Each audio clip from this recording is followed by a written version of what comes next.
जिल्ह्यात गोवंश तस्करी मोठ्या प्रमाणात होत आहे। अशातच गोवंश घेऊन जाणाऱ्या पिकअप वाहनाचा पाठलाग करणाऱ्यावर गोवंश तस्करांकडून दगडाने प्रहार केल्याने एकाचा उपचारादरम्यान मृत्यू झालाय, तर त्याचा साथीदार जखमी झाल्याची घटना महागाव येथे घडली। यवतमाळच्या महागाव तालुक्यातील बिजोरा टोल नाक्याजवळ गोवंश तस्करांनी गोरक्षक गजानन सुरोशे यांच्यावर दगड आणि लाकडी दांडक्यांनी जीव घेणा हल्ला चढविला, ज्यात त्यांचा मृत्यू झाला। मध्यरात्रीच्या सुमारास झालेल्या या हल्ल्याचा थरार सीसीटीव्ही कॅमेऱ्यामध्ये चित्रित झाला आहे। रात्रीच्या सुमारास काही बजरंग दल कार्यकर्ते बिजोरा टोल नाक्यावर उभे होते।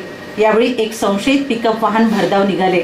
त्यात 8 ते 10 गोवंश असल्याची शंका आल्याने बजरंग दलाच्या कार्यकर्त्यांनी दुचाकीद्वारे पिकअप वाहनाचा पाठलाग केला।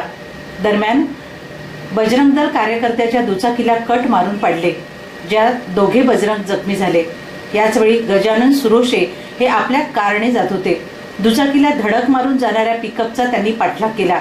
हे पिकअप वाहन हायवेवरून सुकळी गावाकडे वळाले। त्यांच्या मागे गजानन सुरोशे कार घेऊन गेले असता गो तस्करांनी कारवर तुफान दगडफेक केली। लाकडी दांडके व काट्यांनी देखील हल्ला चढविला, ज्यात गजानन सुरोशेंचा मृत्यू झाला। त्यानंतर वाहनातील जनावरे सोडून गो तस्करांची पळ काढला। या घटनेमुळे महागाव उमरखेड परिसरात तणावाचे वातावरण निर्माण झाले असून सुकळी गावात पोलिसांचा मोठा बंदोबस्त होता।